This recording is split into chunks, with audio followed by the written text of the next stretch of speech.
밀레니얼 세대 대표로 나온 권정윤입니다. 90년대생이 온다. 네, 90년생. 대놓고 밀레니얼입니다. 네, 저는 X세대 대표로 나온 이혜원입니다. X세대 끝자락에서 많은 오빠들의 감성 어린 노래를 들으면서 자란 세대입니다. 나도 X세대 하고 싶은데. 아닙니다. 야, 안 돼. 장벽이 있습니다. 나 63년생인데요. X세대가 몇 년생까지지? 65나 66부터입니다. 네. 65년까지. 그러니까 나 2년만 빨리 태어났으면. 대신 베이비 부모 세대 중에는 거의 젊은 김난도입니다. 반갑습니다. 이렇게 오늘은 자기를 몇 년도에 태어났는지 소위 세대로 설명을 했는데 일단 그 개념부터 우리 좀 확실히 하죠. 그게 각자 부르는 용어도 다르고 너무너무 다른데 몇 년생부터 몇 년생은 무슨 세대다? 이걸 우리 권 박사가 좀 정리 좀 해줄래요? 일단 베이비붐 세대부터 이제 시작을 하면은 그 한국전쟁 이후에 태어나신 분들, 그래서 55년생에서 64년생까지가 이제 베이비붐 세대이고요. 이상한데 전쟁이 나면 사람들이 출산을 많이 한대. 동물적인 본능이랄까? 뭐 그런 걸 수도 있고. 그래서 전후에 굉장히 출산이 늘어난다고 그래요. 죽는 사람이 많아서 그렇겠죠. 이거는 우리나라가 50년에 한국전쟁 겪었지만 2차 세계대전이라든지 전 세계적으로 40년대, 50년대에 전쟁이 있었기 때문에 그리고 나서 이제 애들을 굉장히 많이 낳은 베이비가 붐이 됐다. 네, 맞습니다. 그리고 이제 65년생, 66년생 여기서부터 시작해서 70년대생까지가 X세대라고 부르고 있고요. 그것도 조금 해석을 하면 베이비 부머 다음 스펠링이 뭐예요? C잖아. 그러니까 무슨 C세대 뭐 이런 게 더 자연스럽거든. 근데 어느 학자가 얘네는 너무 이상하다. 좀 이상하지 않아? 그 전에 갖고 있던 전통적인 가치관에서 지금 무슨 잘파 세대, MZ 세대 이상하다 그러는데 X세대 이상한 거에 대면 또 이 게임이 안 돼요. C세대라고 부르면 딱 맞았을 텐데 수학 방정식의 미지수가 X잖아요. 그래서 정말 미지수 같은 애들이다. 그래가지고 X세대라는 X라는 이름을 붙였죠. 그러니까 제가 듣기로도 세대론, 세대 이런 게 한참 좀 광범위하게 된 이유가 X세대라는 말을 붙이고 나서부터라고 제가 들었어요. 그러니까 사실 베이비 부머는 그냥 베이비 부머라고 했지 세대자를 안 붙였는데 뒤에 X부터 이제 세대가 너무 중요한 개념이 되니까 먼저 태어난 분들한테 이름 명칭을 주어서 그렇게 된 거죠. 맞습니다. 그리고 나서 X세대 이후에 80년대생부터가 이제 밀레니얼 세대이고요. 밀레니얼 세대는 90년대 중반까지를 이르는 말입니다. X 다음 스펠링이 뭐예요?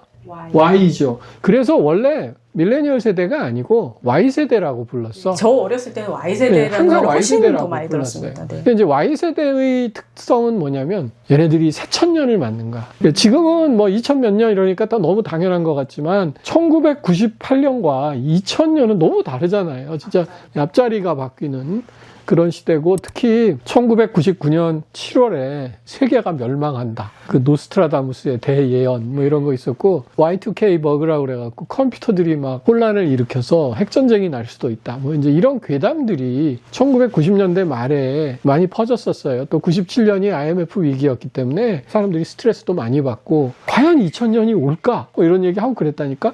이 새천년을 맞는 그 세대들이다. 그래서 Y세대 대신에 밀레니얼이라는 이름을 별명을 붙여준 거죠. 별명이 본명보다 더 유명해진 그런 경우라고 할 수 있어요. 다만 이제 제가 생각하기에는 한국은 특히나 사회 변화가 워낙 빨랐어가지고 X세대도 65년생부터 79라고는 하지만 이게 꽤 큰 덩어리라는 거죠. 그쵸, 그래서 너무 좀 다르죠. 쪼개가지고 이제 60년대생은 올드 X라고 부르고 그 뒤는 이제 좀 영 X라고 부르고 마찬가지로 밀레니얼도 이게 좀 길다 보니까 어떤 분들은 이제 좀 앞에 부분을 올드 밀레니얼 뒤를 영 밀레니얼 저는 영 밀레니얼 네.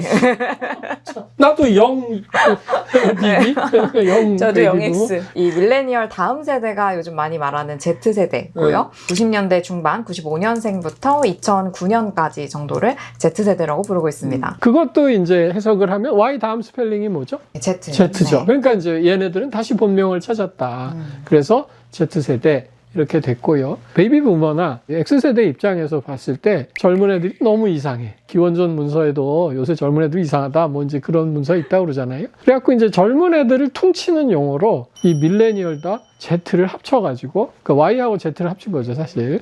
그래서 MZ세대 그래서 민지라고도 부르고 그럼 MG 오피스 해서 그 MG에 관한 그 수많은 담론과 컨텐츠들이 생산이 됐잖아요. 그 MG가 그때 MG다. 근데 MG라고 그러면 서로 싫어한다는데 M도 싫어하고 Z도 싫어하고. 묶을 수 없는 존재들을 이제 묶은 느낌이니까. 그렇지. M 중에 제일 올드한 M이 몇 년생인 거죠? 80년생. 그 다음에 Z 중에 제일 젊은 Z가 2009년생이네요. 네. 어떻게 80년생하고 2009년생이 같은 세대냐고. 부모 자녀네. 그렇지. 거의 막 일찍 결혼했으면 부모 자녀도 되는 그런 세대인데 그걸 MG라고 한 방에 묶으면 M들은 내가 애라고? 그러는 거고 Z들은 내가 저렇게 꼰대라고?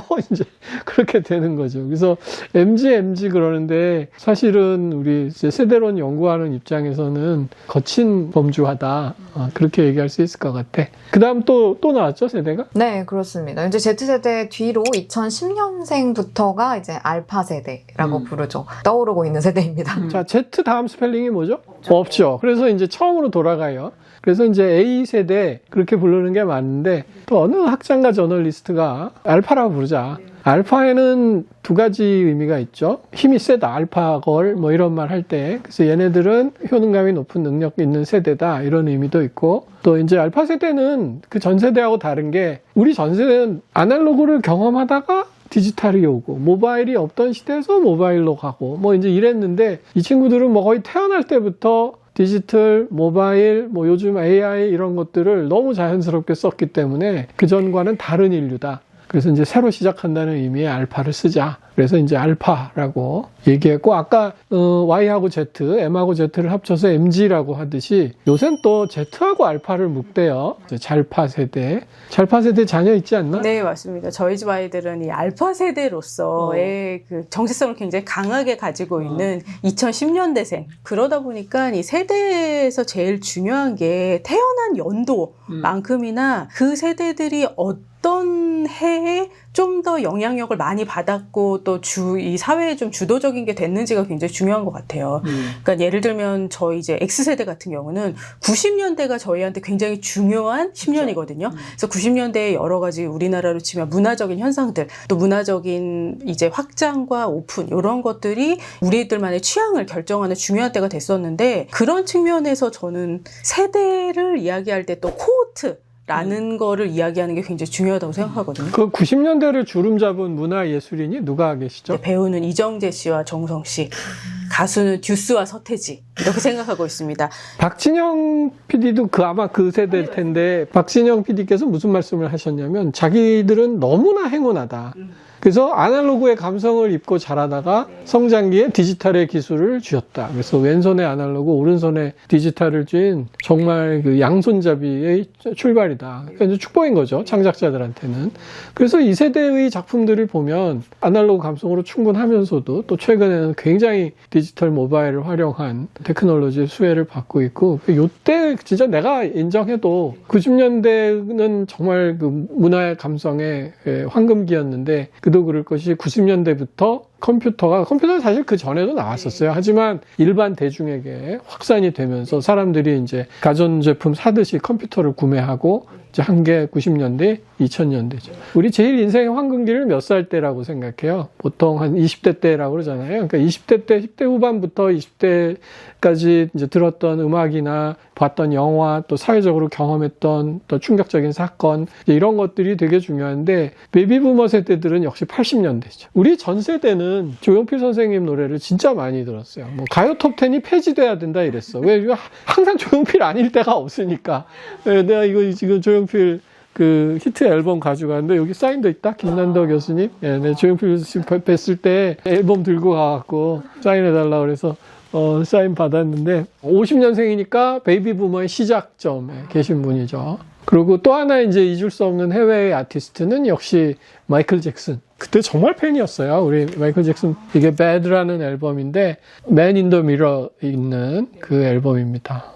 요새 마이클이란 영화 한참 나오고 있는데 그 문워크 그 빌리진 노래 같은 거는 정말 충격 중에 충격이었죠. 인류의 문화의 흐름 자체를 바꾼 뒷걸음질이 아니었나 싶습니다. 베이비부머와 베이비부머 그 전는 조용필 씨가 가장 중요한 아티스트고 외국에서는 역시 마이클 잭슨이 가장 중요한 아티스트고 보헤미안 랩소디라고 퀸의 프레디 머큐리 이제 그린 영화가 있는데 거기서 프레디 머큐리를 퀸에서 독립시켜가지고 꼬여내려고 뭐라고 부르냐면 마이클 잭슨이 원래 잭슨 5라고 자기 형제들 5명 같이 하던 그룹에서 솔로로 뛰어나와서 성공한 케이스거든요. 그러니까 너도 마이클 잭슨처럼 될 수 있다. 이제 이렇게 유혹하는 장면이 나와요. 내 개인적으로는 나는 퀸을 정말 좋아했죠. 예, 그래서 우리 세대는 좀 그런 특성이 있습니다. 근데 그럼 궁금한 게요. 문화 개방이나 해외여행 자유화는 80년대 후반부터 90년대 초반에 일어난 일들이거든요. 근데 베이비 부머의 핵심 문화 시기였던 80년대에는 어떤 방식으로 외국의 문화 또 큰 문화들을 받아들이셨나요? B자로. 전혀 그 유통이 안 되는 어둠의 경로로. 특히 일본 문화 같은 건 그런데 우리 때는 이제 일본 노래나 일본 영화, 일본 애니메이션 이런 것들이 사실은 정규로 수입되지 않았어요. 그리고 방송에서 나오면 막 징계받고 하지만 그때도 뭐 엑스제팬이나 뭐 이제 이런 그룹 좋아하는 친구들 되게 많았고 우리 때 백판이라고 불렀는데 불법으로 복제한 판들 사실 이제 그러면 안 되죠. 조금씩 이제 서양 문화가 한국에 들어오게 된 계기가 80년대예요. 제일 중요한 계기는 88년 올림픽. 그러니까 소위 우리나라가 이제 아시아에서 2번째로 올림픽을 열었는데 올림픽 개최국이 해외 문화를 막고 있다? 말이 안 되잖아요.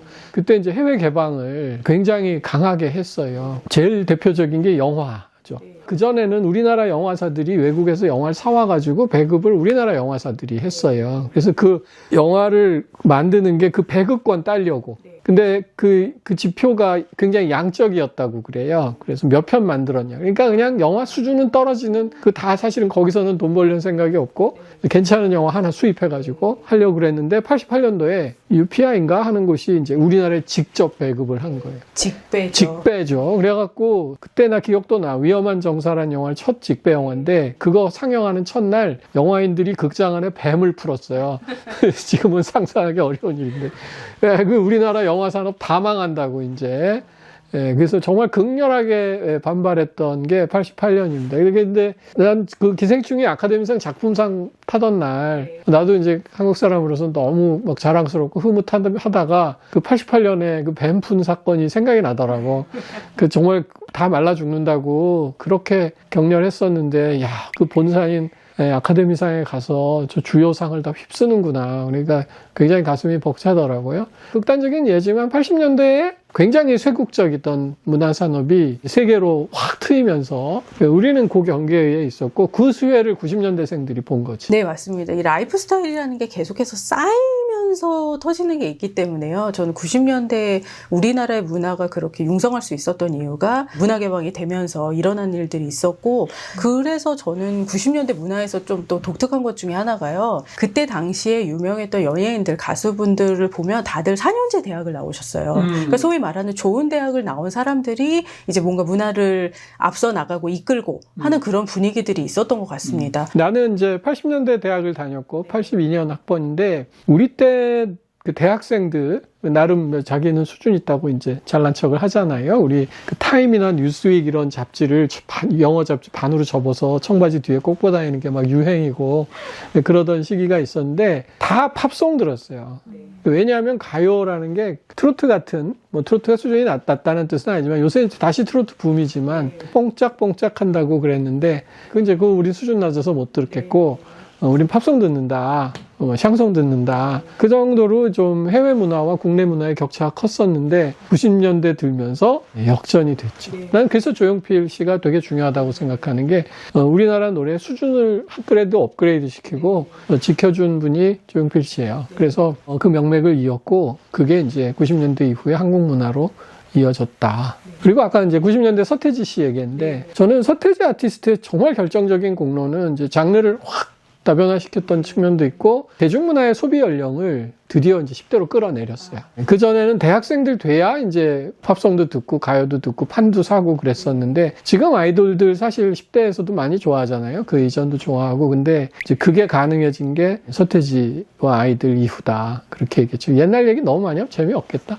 우리 밀레니얼은 어때요? 근데 이런 대중문화로 얘기를 한다면 아이돌 문화의 시작이 아닐까 싶어요. 그래서 시작은 뭐 예를 들면 핑클이라던가 H.O.T.라든가 이제 그런 세대부터 시작해서 저 어릴 때는 때는 G.O.D, 신화 약간 이런 그룹이 좀 인기 있었고 중학생 됐을 때 아마 동방신기, 빅뱅 나왔던 거 이 세대가 같고. 나왔군요. 네네. 그걸 그 세대를 이렇게 쭉 지나가는 걸 보았던 네 밀레니얼 세대죠. 그리고 어렸을 때 이제 그 전까지는 일본 만화가 그렇게 자유롭게 저기 되진 않았는지 모르겠는데 저 때는 일본 만화가 되게 또 인기가 많았고 다마고찌를 어렸을 때 다마고찌 기억난다. 했던 네, 그 세대고 그래서 어릴 때 포켓몬빵, 디지몬빵 뭐 이런 게 이제 대박을 네. 쳤던 그게 이제 다시 돌아와서 포켓몬빵인 건데 네. 요즘 제가 이제 대학교 1학년생을 가르치지 않습니까? 네. 근데 이 친구들이 자기네가 처음 포켓몬빵을 만난 걸로 생각을 하더라고요. 아. 그래서 내 거다. 네. 선생님 어떻게 아세요? 뭐 이런 거.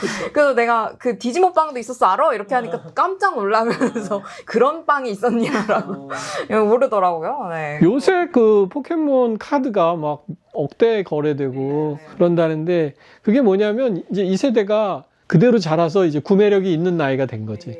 어릴 때는 엄마를 졸라야 살 수 있었던 아이템을 자기 돈으로 살 수 있는 거지. 제가 그 말 되게 와닿았어요. 네가 나중에 커서 돈 벌어서 사. 그거를 실천하고 있다고 합니다. 그 말이 가슴에 맺혔던.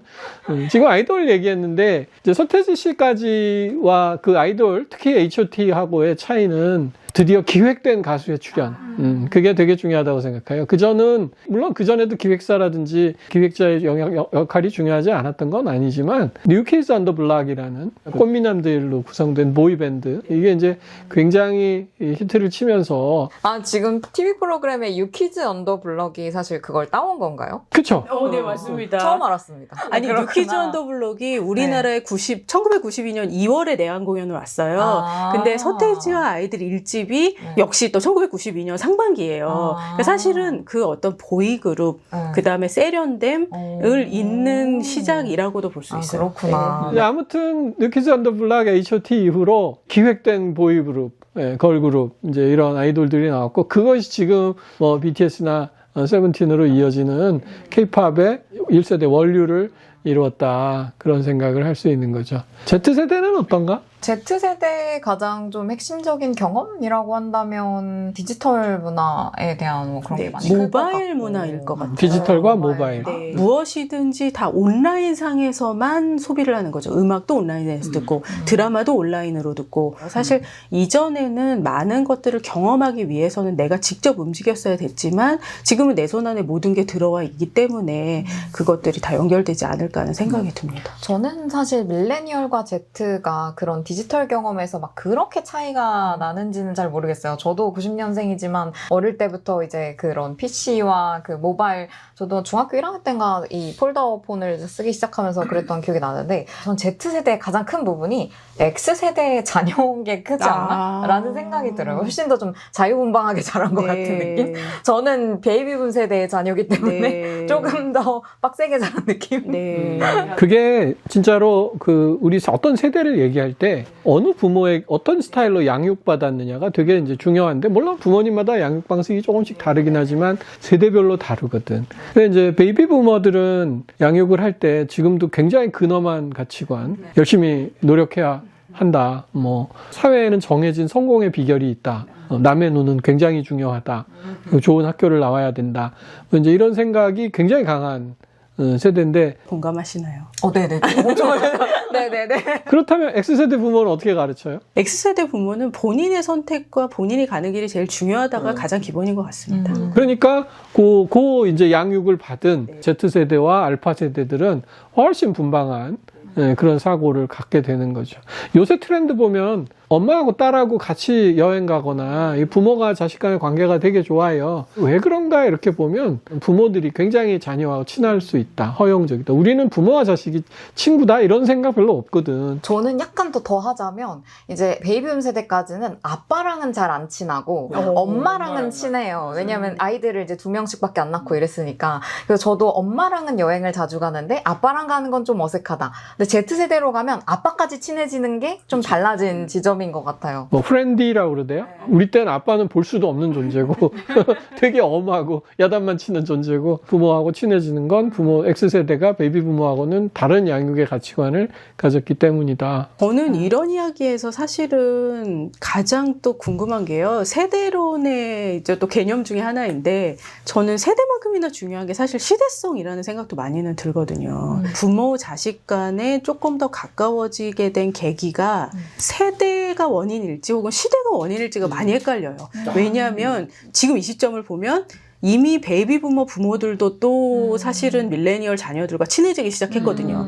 그것보다 더 올라가서 말 그대로 우리나라로 치면 전후 세대 분들도 저희 부모님들도 이제 X세대 자녀들하고 굉장히 많이 친해지고 여행도 많이 다니게 됐어요. 그렇다면 이게 어떤 세대성보다는 지금 시대 자체가 부모 자식 간의 관계를 좀 다르게 하고 있는 건 아닐까라는 가정도 많이 하고 있거든요. 그거 아주 좋은 지적을 했는데 여기서 약간 아까 이제 우리 세대 개념 얘기했지만 두 번째로 되게 중요한 개념이 우리가 이제 세대가 다르다고 할 때 또는 해당 세대는 이런 특징이 있다라고 할 때 세 가지 효과가 복합적으로 작용했기 때문이다. 그래서 요거를 물을 수소와 산소로 분리하듯이 이게 좀 분리할 필요가 있다. 첫 번째는 우리 계속 얘기했지만 코호트 효과라고 하는데 자라면서 어떤 경험을 했느냐. 나는 서태지를 들으며 자랐다. 나는 조용필을 들으며 자랐다 하는 것이고 두 번째는 연령 효과가 있어요. 그 나이대가 되면 어쩔 수 없이 해야 되는 거. 그 다음에 세 번째가 트렌드 효과 뭐 또는 시기 효과라고 부르는데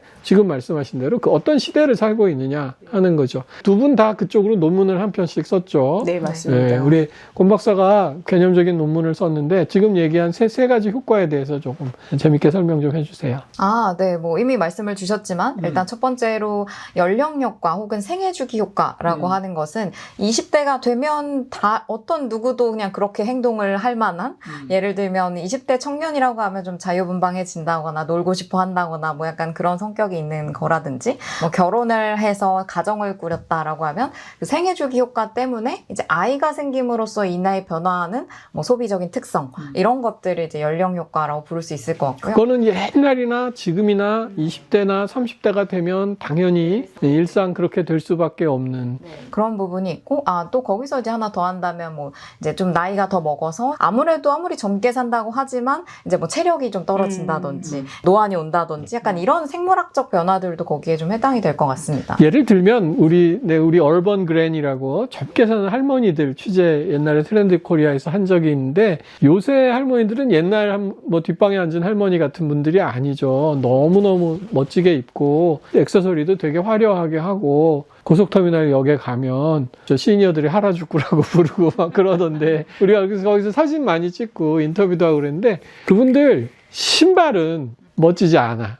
높은 하이힐을 신거나 이런 분 없고 다 이제 편한 노년용 신발들 많이 신고 계세요. 그러니까 나는 그렇게 얘기해. 이분들이 꽤 아무리 젊게 옛날 할머니하고는 다른 시대 효과죠. 그러지만 발 아픈 건 어떻게 할 수 없고 허리 아픈 건 어떻게 할 수 없잖아요. 그 연령대. 그러니까 이거는 내가 볼 때 연령 효과다. 내가 이제 그렇게 예를 든 적이 있어요. 네, 맞습니다. 그리고 이제 두 번째로 생각하는 게 코호트 효과. 네. 그래서 출생 연도가 이제 비슷한 그 사람들이 자라면서 10대 때 뭐 비슷한 경험들을 이제 시대적인 어떤 경험들을 하게 되는 거죠. 뭐 X세대 같은 경우에 그런 문화적인 부흥을 경험하면서 네, 문화적으로 풍부한 그런 걸 좀 했던 그런 세대.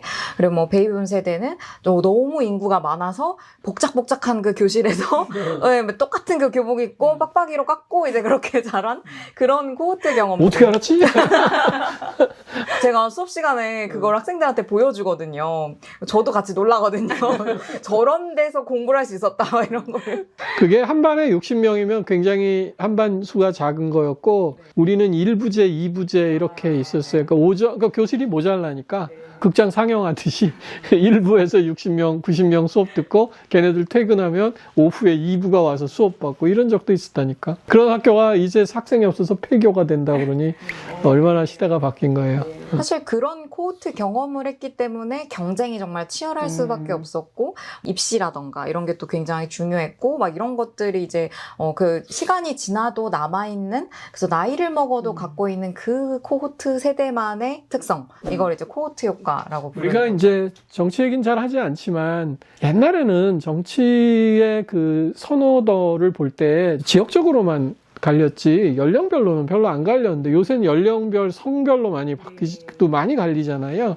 그런 이유가 코호트 효과가 다르기 때문이다. 그렇게 해석을 해요. 어릴 때, 청년 때 어떤 경험을 했느냐가 이 사람이 좀 진보적이거나 또는 보수적인 생각을 갖게 만든다. 코호트 효과는 사실은 어떤 사람의 생각에 굉장히 중요한 영향을 주는 변수이기도 하죠. 그래서 선거에서도 이제 특정 코호트가 특정한 정당을 지지하는 성향을 보였다면 10년 후에도 20년 후에도로 예측을 하기 때문에 이 코호트 효과라는 게 이 미래를 예측하는 데 굉장히 중요한 또 요소가 그렇죠. 되는 것 같아요. 그 세대적 경험은 별로 안 바뀌는 거니까. 맞습니다. 네. 네, 그리고 마지막으로가 이제 시기 효과 혹은 트렌드 효과라고 부르는, 그래서 요거는 어느 코호트든 어느 연령이든지 그 시대를 살면 다 같이 영향을 받는 그런 효과라고 할 수 있습니다. 예를 들자면 요즘에는 이제 모바일이 너무 보편화가 돼서 뭐 배달앱 같은 게 이제 굉장히 보편화되다 보니까 5, 60대라고 해도 상관없이 내가 편리함이라고 하는 거를 이제 익숙해지다 보니까 배달앱으로 시켜 드시고 하는 게 익숙해지는 뭐 이런 것들도 하나의 기술적 영향도 시기 효과로 볼 수 있지 않을까라는 생각도 듭니다. 그 가사노동 분담 같은 것도 보면 우리 세대는 주례사가 아내는 남편을 하늘같이 알고 이 말씀을 꼭 하셨어요. 가정생활에서 가사노동은 부인이 하는 것이다. 굉장히 그게 이제 당연한 코호트 효과를 갖고 살았는데 요즘 보면 가사노동 많이 도와요. 이거는 다른 걸로 설명이 안 돼. 요즘 그렇기 때문이야. 네, 그래서 트렌드가 흔히 그렇게 간다 하는 거죠. 하나의 어떤 사람의 세대적 특성을 규정하는데 우리 이 박사도 그쪽으로 논문 하나 썼죠. 네, 저는 좀 더 실증하는 쪽으로 썼습니다. 저는 어떤 거를 봤냐면요. 요즘에 이제 기업의 사회공헌을 많은 사람들이 중요하게 여기는데 이렇게 사회공헌을 중요하게 여기는 것이 좀 시기적인 특성일지 혹은 세대적, 그러니까 젊은 Z세대에 제가 집중을 했었는데요. Z세대이기 때문에 더더욱 사회공헌을 중요하게 여기는 건지 요거를 이제 분해해가지고 보려고 했었어요. 그 분해하는 방법이 뭐예요? 분해하는 방법, 뭐 통계적으로 하는 것인데요. 이제 고정을 시키는 거죠. 연령을 고정시킨 상황에서 같은 연령일 때 이제 다르게 나타나는가, 혹은 시기가 같은 시기일 때 세대별로 다르게 나타나는가를 하고, 그래서 저는 이제 10년 이상의 데이터, 장기적인 데이터를 썼었어요. 말 그대로 우리나라의 흐름을 어떻게 보느냐를 썼었는데 결과적으로는 시기 효과는 두 번째로 나왔습니다. 가장 큰 효과는 저는 세대 효과로 나왔었어요. 네, 코호트 효과였습니다. 네, 그러니까 Z세대의 입장에서는 어렸을 때 겪은 것들이 기업의 나쁜 점들을 실은 많이 겪었어요. 그렇기 때문에 그들이 지금 20대가 되어 있는 요 시점에 좀 더 기업이 솔직하고 정직한 그런 것들을 더 선호할 수 있게 되고, 20대가 됐다는 거는 이제 본인들의 소비력이 생긴 거잖아요. 그 소비력을 통해서 사회공헌을 많이 하는 기업들에 더 지지하고 싶다라는 것들이 실제 소비로서 나타나는 그런 것들이 있었습니다. 근데 제가 시기효과로서 재밌었던 거는요, 그 어떤 코호트도 최근이 될수록 사회공헌을 더 중요하게 여겨요. 그거는 무조건 증가를 합니다. 그러나 그 중에서 어떤 효과가 제일 컸느냐? 코호트 효과가 제일 크더라고요. 그래서 결론으로 코호트가 1번, 시기 효과가 2번, 연령 효과가 3번이다. 이렇게는 말할 수 없는 게 케이스 바이 케이스로 좀 달라지는 것 같은데, 예를 하나 들면 그 알파 세대, 태어나서 디지털과 모바일로 잔뜩 무장한 이 세대는 온라인 구매를 선호할까요? 오프라인 구매를 선호할까요? 뭐 온라인 구매 많이 할 거다 이렇게 생각했는데, 여기 어머니 계시지만 그렇지 않죠? 왜 그렇죠? 엄마한테 들키면 안 되기 때문에. 그렇지. 온라인 구매라면 집으로 배송이 오는데 네. 학교에 있을 때 오잖아. 그러면 엄마가 먼저 까보잖아요. 그럼 또 너 이거 무슨 돈으로 샀어? 왜 샀어? 이제 이게 너무 싫으니까 무슨 다이소나 올리브영이나 아트박스 가가지고 자기 마음에 드는 거 이제 몰래 가방에 넣어서 사오는 거죠. 그러니까 어쩔 수 없는 연령 효과인 거지. 어릴 때는 학교를 다녀야 되니까. 이런 경우라면 사실은 연령 효과가 다른 효과를 압도하는 그런 경우죠. 우리 오늘 들으시는 청취자분들도 어떤 세대가 어떤 특징이 있대, 어떤 세대가 요새 뭘 소비한대, 뭐 이런 말씀을 들으면 그냥 그런가 보다 하지 말고 왜 그럴까? 저거는 연령 효과일까? 코호트 효과일까? 아니면 트렌드 효과일까? 분해해서 생각하면 이해가 더 명료해지는 것 같아요. 저는 그래서 너무 재밌어요. 어떤 측면이 재밌냐면 어떤 현상을 봤을 때 사실 사람들이 세대 효과나 코호트 효과를 굉장히 쉽게 이야기하거든요. 아이고 젊은 사람들은 그래. 뭐 이때 태어난 사람들은 그래라고 얘기하는데, 트렌드 연구를 해서 더 그렇게 느끼는 걸 수도 있겠지만 많은 경우에 시기적인 영향이 상당히 큽니다. 그래서 20대 대학생들한테 요즘 50대들은 밥 다 시켜 먹어 이렇게 얘기하면 정말? 이렇게 얘기를 하면서 그분들은 다 나무를 직접 심어서 키워서 해먹는 것처럼 생각을 하기 쉬워요. 네. 하지만 우리 모두 지금 2026년에 살고 있거든요. 2026년에 가장 옳게 먹는 밥 방식은 뭐냐? 시켜먹는 거거든요. 그렇죠. 네. 그렇기 때문에 그러한 점들이 굉장히 사회의 여러 가지를 흥미롭게 만드는 요소인 것 같아요. 양상국 그 코미디언이 우리 고향에도 뭐 롯데리아 있어? 뭐 그러시던 생각이 나네. 그 남의 세계 좀 타자화 시킨달까? 이제 그런 건데 선입견들 많이 갖고 있는데 사실 그렇지 않죠. 그런 점에서 자연스럽게 이야기를 이어받아 보자면 20대에서 뭐 많게는 한 50대 뭐까지도 사실 요즘 사람들이 이게 세대 차이보다 오히려 같은 세대라도 이 사람이 뭘 보는지 뭐 취향에 따라서 혹은 뭐 어떤 플랫폼을 주로 쓰는지 이런 거에 따라서 오히려 차이가 더 크다. 세대 차이는 오히려 약해지고 있다. 이런 얘기도 이제 많이 나오고 있습니다. 세대보다 오히려 취향이 더 중요해졌다. 내가 아트박스 분들 얘기를 들어보니까 그 아트박스 하면 여자 중학생, 고등학생, 초등학생들이 주로 이제 예쁜 학용품 사는 곳이라고 생각을 했는데 아닌 거야. 키덜트라고 부르죠.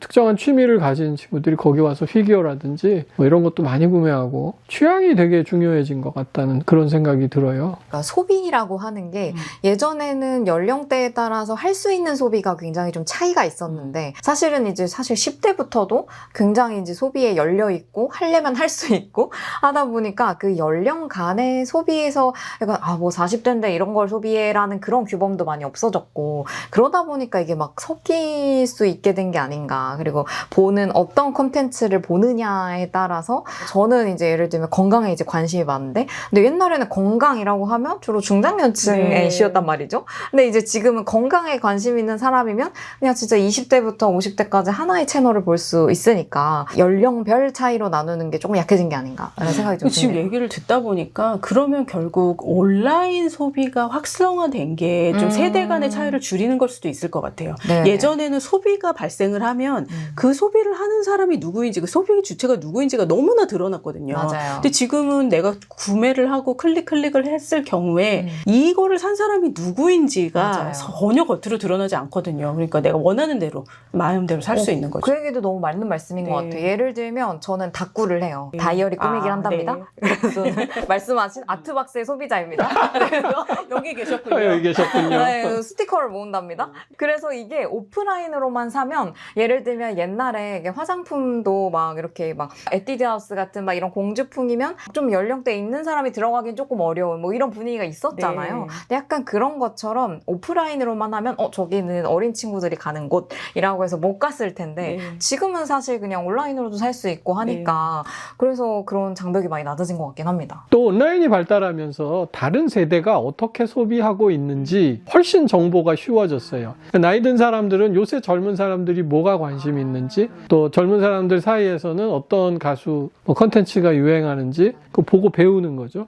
또 젊은 사람들 입장에서는 엄마 때 아빠 때 들었던 음원 같은 거 듣고 그때 뭐 LP, MP3 플레이어 뭐 이런 거 있었대. 그런 데에 대한 관심이 생기고 그냥 어떤 연령은 어떤 아이템에 당연히 좋아한다가 아니라 자기 취향에 따라서 크로스로 이게 좀 취향별로 묶이는 연령 자체보다 그 취향 앞에 보통 해시태그 붙어서 자기 그 구분하잖아요. 해시태그 공동체, 뭐 해시태그 소비 이런 게 늘어났다고 보통 얘기하죠. 트렌드 코리아에서 굉장히 좋은 키워드가 있었죠. 뭐가 있었지? 옴니보어로.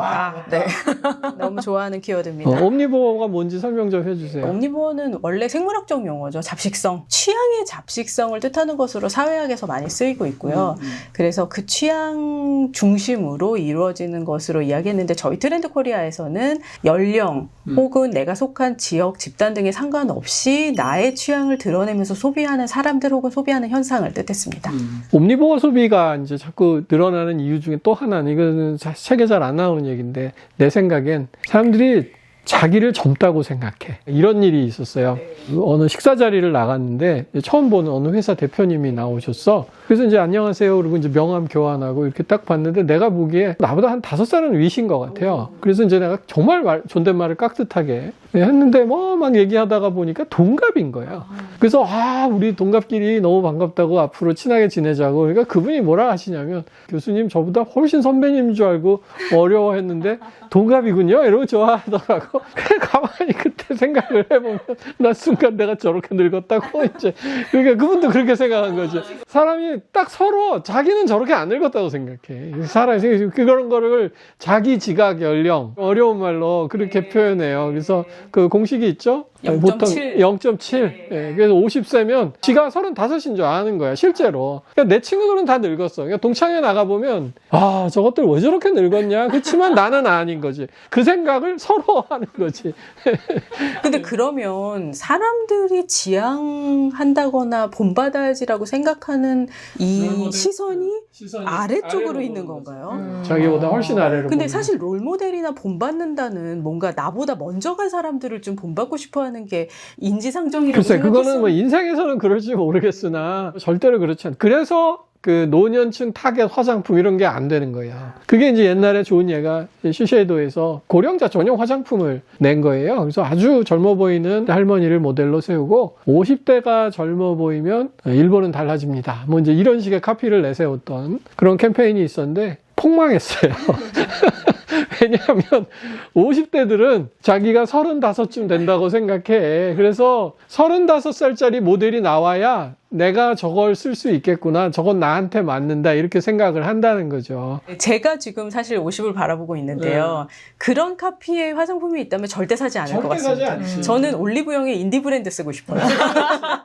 그래서 요거를 좀 전문적으로 얘기하면 내 제품이 비단 50대를 타겟하더라도 이게 50대용입니다 라고 커뮤니케이션 하면 안 된다는 거예요. 커뮤니케이션 타겟하고 사는 타겟은 구분이 돼야 된다. 무조건 두 개가 같을 거라고 생각하면 안 된다는 거죠. 근데 그러면 세대 구분이 좀 적어지는 게 결국에는 마케팅에서 타겟이 더 이상 연령의 의미가 없고 그렇게 해서는 안 되기 때문인 걸까요? 양방인 것 같아요. 네. 네, 그래서 실제로 마케팅을 할 때도 이제는 연령이라고 하는 것보다는 네. 상황이라든지 그 사람의 지금 뾰족한 어떤 니즈를 건드려주는 게 훨씬 더 잘 네. 먹히기도 하고, 이제 연령 구분이 방금 말한 것처럼 옴니버 소비가 되다 보니까 이제 그렇게 연령이 별로 효과가 없어지는 거죠. 이 마케팅에서.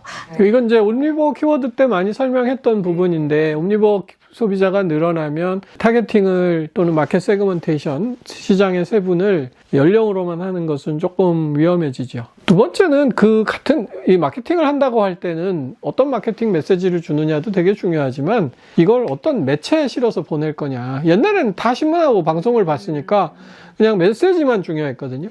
근데 지금은 다 달라요. 유튜브 보는 사람이 있고, 인스타그램 하는 사람이 있고, 신문 아직 보는 사람이 있고, 방송 보는 사람들이 있고. 그렇다 그러면 어떤 매체를 골랐느냐 자체가 굉장한 메시지일 수 있어요. 이거는 나한테 하는 메시지는 아니구나. 이제 이런 생각이 들 수 있는 거죠.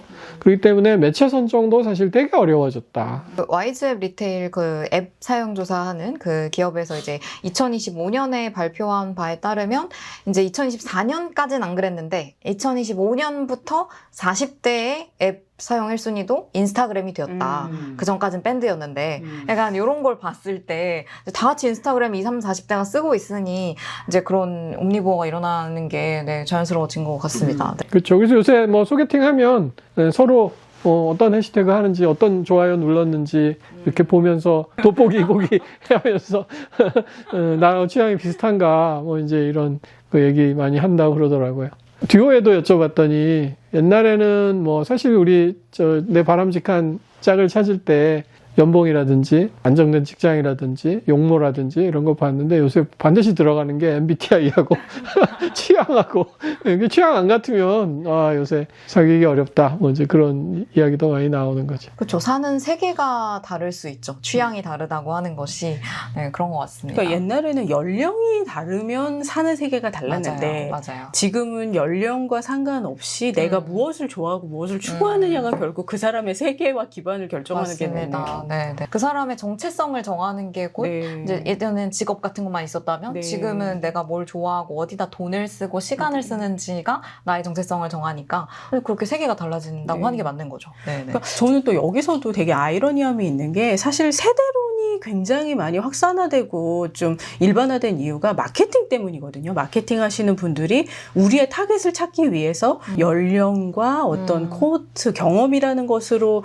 이제 시트를 만들어서 요점을 찍어보자라는 것이 굉장히 컸었는데 그렇게 나누면 나눌수록 오히려 세대가 의미 없어지고 연령이 의미가 없어지고 정말 내 마음속에 있는 취향만 남는다 이런 생각이 들어요. 그게 이제 어떤 마케팅의 결과이죠. 그러니까 현대 마케팅은 너 네 나이대로 살면 안 돼.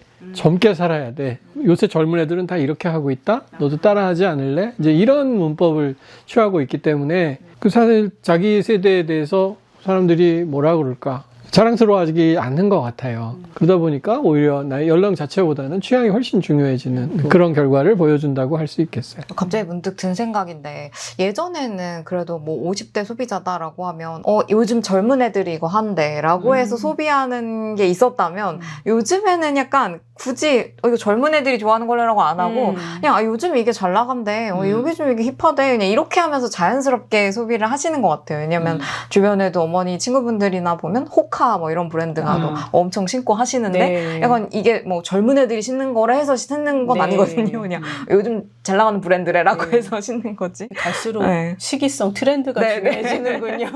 이제 계속 잘 먹고 잘 살 수 있을 것 같습니다. 나도 이제 60이 지나면서 찢어진 청바지 입고 스투시 막 이런 티셔츠 입고 좀 부끄럽다는 생각이 들더라고. 그래서 젊게 입지 말고 내 나이 중에 가장 멋지게 입자. 내가 좀 생각을 금년에 바꿨어요. 그래서 예전에는 뭐 남성 옷 브랜드나 뭐 패션 아이템들 어떤 거 젊은 애들한테 유행하지 나도 해볼까 뭐지 그런 생각이 좀 많았다면 오히려 기피하게 돼. 이게 너무 젊은 애들이 많이 쓰는 거면 차라리 아들 주고 브랜드가 없는 거면 모를까. 너무 이렇게 젊은 사람들 브랜드를 따라가려는 게 그렇게 자랑스럽지 않더라고. 그것도 요새 트렌드인지 모르겠는데 나이의 권위를 지켜야겠다. 요새 그런 생각을 오히려 반대로 하게 돼요. 굉장히 비슷한 맥락인데요. 그래서 저는 어떤 브랜드를 골라야 될지 솔직히 말하면 모르겠어요. 왜냐하면 모든 브랜드가 다 30대를 지향하고 있어요. 맞아요. 그리고 그런 30대 혹은 30대를 지향하는 사람들만 우리 브랜드로 들어오기를 바라고 있기 때문에 제가 그냥 나는 40대 후반처럼 그냥 평범하게 입고 싶어라고 했을 때 찾을 수 있는 브랜드 혹은 찾을 수 있는 제품들이 굉장히 적어지는 것 같아요.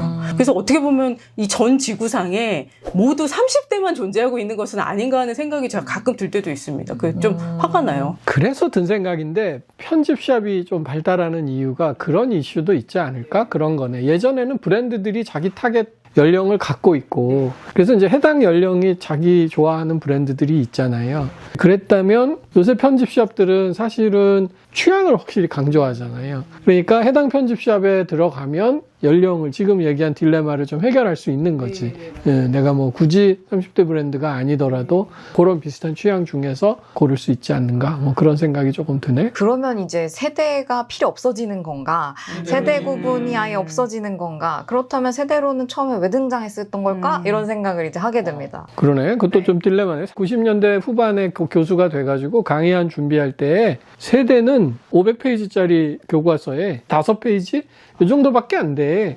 굉장히 분량이 적었어요. 2000년 넘어서면서부터 이제 90년생이 온다, 뭐 X세대는 이렇다, 뭐 이런 세대 담론이 정말 막 본물처럼 터진 거지. 그래서 세대가 되게 강조가 많이 됐었어요. 근데 이제 20년대 넘어서면서부터는 지금 얘기한 대로 오히려 세대보다는 취향이는 그런 게 훨씬 더 중요해지는. 그러니까 세대론 자체도 좀 트렌드를 타는 것 같아요. 왜 이런 변화가 생겼는가 생각해 보면 90년대 이후로 디지털이 급속하게 또 전파가 되면서 아날로그로 살아온 사람과 디지털로 살아온 사람들의 차이가 확 나뉘었다. 그러니까 X세대 소리가 나온 거예요. 쟤는 너무 이상하다. 그러니까 이제 그때는 차이점이 되게 강조가 많이 된 것 같아. 근데 이제 2010년, 20년 되면서부터 디지털이 삶의 기본이 됐어요. 아무리 고령자도 뭐 디지털 아예 안 쓰고 사는 사람은 없으니까 이제는 차이점보다는 공통점이 더 많이 강조가 되는 것 같아요. 좋은 방증이 다른 나라가 어떻게 세대 차이가 나는가 보면 훨씬 알 수 있는 게 우리 요새 인도 출장 갔었잖아요. 인도에서 세대 차이는 어떻게 나타나던가요? 인도의 Z세대라고 부르는 젊은 세대들과 오히려 글로벌, 우리나라든 미국이든 이런 Z세대끼리는 오히려 더 비슷하고 인도 내에서의 Z세대와 그 위의 세대 간의 차이는 아주 큰. 세대 차이가 되게 극명한 시대라고 할 수 있는 거죠. 내가 중국 연구할 때도 그랬어요. 지역 문제가 있거든요. 중국도 이제 지역 따라 너무너무 소비 문화가 다르니까 중국의 이제 각 지역별 차이 뭐가 더 중요하냐, 세대별 차이가 중요하냐 그랬는데 세대적 차이나 지역적 차이가 오히려 더 크다. 뭐 이제 이런 얘기들이 나오는 거죠. 그 인도나 중국 같은 이제 사례를 보면 방금 얘기했듯이 코호트적 경험의 차이가 얼마나 극명하게 차이 나느냐. 중국은 지역적 차이가 크고 인도도 지역적 차이 크고 또 이 계층 소득 차이가 되게 큰 나라니까 그 차이가 되게 중요하죠. 그래서 그런 국가에서는 역시 세대로는 아직도 되게 유효하지 않나 그런 생각을 합니다. 글로벌하게 보면. 네, 그래서 뭐 세대 차이가 아예 없어질 거냐 하면 분명히 잔존하고 우리나라에도 세대 차이라는 건 있을 것 같다. 왜냐하면 이게 단순히 언제 태어났냐의 문제가 아니라 그 연령층의 그 시대의 사람들이 어떤 환경에 놓여 있느냐가 그 어떤 이 삶의 환경을 조건을 정하는 그런 게 좀 있다 보니까 예를 들면 지금 Z세대 대학생 친구들을 봤을 때 이 친구들이 지금 뭐 되게 미래가 좀 불안한 그런 측면이 크고 뭐 취업이 너무너무 안 되는 지금 어떤 우리 사회 환경에 놓여 있고 이러다 보니까 그 친구들의 특징이 또 나타나는 것 같거든요. 저는 지금 몇 년 수업하면서 대학교 1학년생 친구가 저한테 진로 상담을 신청한 건 처음이었거든요. 네, 그래서 1학년 때부터 저 자격증 공부해야 될까요?를 고민을 진지하게 하고 있는. 그래서 1학년 때는 그래도 조금 열어놔도 되지 않나라고 생각이 드는데 그 정도로 우리 이번에 레디코어라는 키워드도 있었지만 준비가 될 수밖에 없는 그런 시대 환경에 놓여 있는 것 같은 생각이 또 듭니다. 네. 그러면은 어떻게 보면은 세대라는 것이 점점 더 환경의 영향, 시기적인 영향을 더 많이 받게 되는 것일까요? 저희가 아까 네. 말한 세 가지 효과 중에 네네네. 연령 효과가 가장 지금 덜해졌고 모두 네네네. 젊은 것을 추구하고 네. 그 다음에 남은 것은 이제 코호트 효과랑 시기 효과일 텐데 네네. 코호트 효과가 이제 약해지는 때가 시작이 됐고 시기적으로 훨씬 더 영향을 받게 되고 그런 것일까요? 지금 얘기는 경우는 20대 지금 대학생들 경우는 코호트 효과와 시대 효과가 같이 가는 거죠. 두 개가 구분이 안 되는 거지. 아까 20대 경험이 제일 중요하다고 그랬는데 지금 경험하고 있는 건 코호트 효과이기도 하고 시대 효과이기도 한 거죠. 현재 진행형이니까. 그리고 사실 이 친구들, 그러니까 시기 효과가 이게 모두한테 해당되는 게 아니라 이 친구들이 취업하는 이 시즌에 하필 한국 경제가 이런 상황이라는 점이 작용을 복합적으로 하는 것 같아요. 네네. 근데 또 그 디테일로 들어가면 나 되게 기억나는 게 무슨 고등학생한테 요새 뭐 중학생들은 어떻게 해? 그랬더니 걔네들은 나하고 너무 달라갖고 저 도저히 모르겠어요. 그래서 또 자기들끼리는 그때 뭐 3개월 단위로 세대 차이가 난다가 3년 차이로 세대 차이가 있다던가 우리가 보면 다 비슷하지만 굉장히 다른 또 그 세대 차이의 세계가 있는 것 같아요. 저희 둘째가 초등학교 4학년인데요. 요번에 1학년 막 신입 입학한 친구들이 굉장히 반수가 적어요. 그러다 보니까 저한테 하는 말이 엄마 지금 1학년들은 좀 이상해. 애들이 적어서 그런지 너무나 복도에서 시끄럽게 굴어. 그래서 제가 요즘 1학년? 하고 물어봤었거든요. 딱 3년이 지났을 뿐인데 그런 것처럼 본인의 입장에서는 내 위, 내 아래, 내 주변 다 다르게 보이는 게 좀 당연한가 싶기도 합니다. 그게 이제 1학년 때는 워낙 시끄러운 것이다. 그렇게 들고 들어가면 연령 효과인 거고 요즘에 애들이 반이 적어가지고 저렇게 시끄럽다 이러면 코호트 효과로 설명이 되는 거고 저는 결국 세대론이 출발한 이유는 설명하고 싶었기 때문이라고 생각해요. 왜 저럴까? 막 이런 거를 어떻게든 설명하려고 저때 태어난 사람들이 저래 약간 이런 느낌으로 사람들이 범주화를 좋아하거든. 그러면 우리 뇌가 복잡하게 생각 안 하고 단순하게 명쾌하게 설명이 되거든요. 첫 출발이 여성이 그래 남성이 그래 저 나이 때 그래 뭐 어느 지역 사람이 그래 어느 나라 사람이 그래 뭐 어느 학교 출신이 그래 이런 식으로 얘기하면 간명하거든. 사실 우리가 인간을 그렇게 설명할 수 없잖아요. 그러니까 사실 되게 폭력적이고 범주적이긴 한데 그래서 이제 그 출발이 세대론이 나온 것 같아요. 그렇게 설명하고 설명하고 싶어서 세대론이 나왔는데 그 시작점이 되는 그 코호트들은 설명하기 힘들어서 X였거든요. 네. 그럼 이제 사실 요즘 시장과 40대 분들의 관심사, 30대들의 관심사기도 하구나. 알파 세대, 네, 우리 자녀 세대 네. 엄청 관심이 많잖아요. 자, 앞으로 이제 알파 세대는 어떻게 될 어떻게 될 것인가? 것인가? 현업에서 느낀다고 하면 이상하고 현업 엄마로서 네. 현업 엄마로서 느낀다고 하는 것은 참 이 명칭이 그래서 중요한 것 같아요. 알파 A가 새로 시작했잖아요. 하필이면 또 인공지능 A하고 똑같단 말이에요. 맞아요. 네, 맞아요. 정말 새로운 시대가 열리지 않을까 하는 맞아요. 생각이 듭니다. 제가 알파 세대에 있어서 저의 전공과 관련해서 제일 가지고 있는 거는요.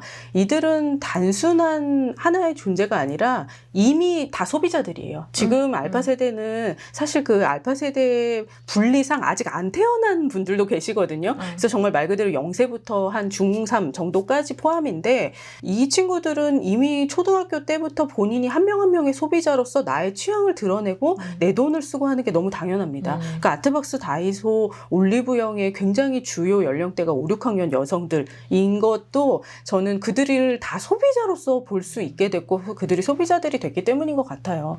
지난주에 얘기했던 거하고 또 겹치긴 하는데 나는 이 엄카가 무지하게 중요한 변수라고 생각해. 옛날에는 엄마가 사줬거든. 근데 요새는 자기 카드를 들고 자기가 결정하니까 아주 어릴 때부터 당당한 소비자가 스스로 되는 거죠. 요즘은 초등학생들이 개인 카드를 가지는 것이 너무나 당연해진 시대가 되어가지고요. 저희 아이뿐만 아니라 아이 친구들 모두 다 교통카드가 되는 체크카드를 가지고 있어요. 네, 그것으로 인해서 이동까지도 본인이 결정하는 시대가 온 것 같습니다. 이런 AI를 쓰는 것 자체가 굉장히 다른 또 코호트 경험을 만들어내지 않을까. 그래서 이제 앞으로 Z세대부터 그렇지만 이 코호트 효과를 결정하는 건 기술이 되지 않나라는 생각이 듭니다. 네. 사실 우리 90년대부터 얘기할 때 디지털, 모바일, AI 이런 얘기 계속했는데 이렇게 시대가 달라지는 이유는 결국은 기술 때문이죠. 새로운 기술들이 계속 소비에 영향을 주니까 나온다고 할 수 있겠습니다. 과연 세대론에 대한 담론이 그러면 앞으로 어떻게 흘러갈까요? 지금 제가 느끼기에는 세대론이 조금 덜한 것도 사실인 것 같아요. 그러니까 너무나 이 취향의 파편화라는 게 기본이 되다 보니 그럼 우리 세대 말고 다른 거를 한번 찾아보자라고 해서 저희도 사실 옴니보어라는 트렌드를 짚어낸 거고요. 그럼에도 불구하고 분명히 무언가 끊을 수 있는 장벽이나 쉼표 같은 것들이 있는 게 사실이거든요. 그게 구분 짓는 것이고 또 아까 교수님도 말씀 주셨듯이 범주화라는 게 인간의 본능이기 때문에 이게 당연한 거거든요. 그럼 추가적으로 세대 구분하는 것들이 더 생겨날지 아니면은 좀 더 뭉툭해질지 어떻게들 생각하세요?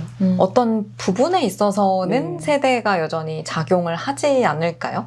이제 알파 세대가 또 20살쯤 될 때쯤 하면 또 세대론이 한번 이렇게 될 것 같은데 네네. 그럴 때쯤 이제 알파는 그럼 도대체 어느 지점에서 다른가가 AI를 쓰는데 막 너무 자연스럽다 뭐 이런 네. 얘기를 한다던가 네. 뭔가 예를 들자면 그런 어떤 지점이 나타나지 않을까요? 그러면 알파 세대는 이런 세대다라고 그렇게 규정이 되는 게 아닐까 생각이 듭니다. 나도 세대론이 완전히 사라질 것이다. 그렇게는 얘기하기 어려울 거예요. 왜냐하면 인간은 본능적으로 어떤 사람을 설명할 때 연령을 가지고 설명하고 싶어 하는 경향이 되게 강하거든요.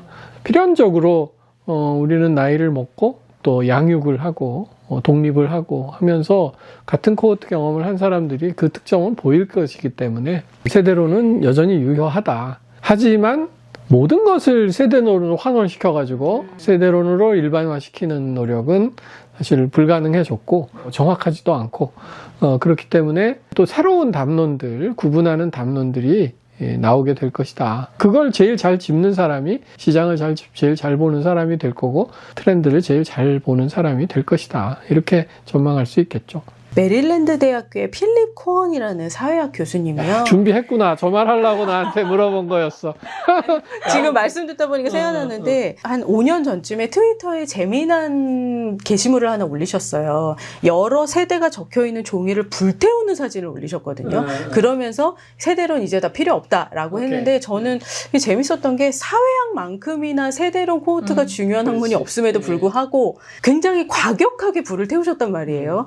이런 측면에서 과연 그럼 앞으로 인간을 나누는 이 구분하는 기준들이 무엇이 될지가 저도 이제 공부하는 사람으로서 굉장히 궁금해지긴 하더라고요. 그 양반 어그로 제대로 끌었네.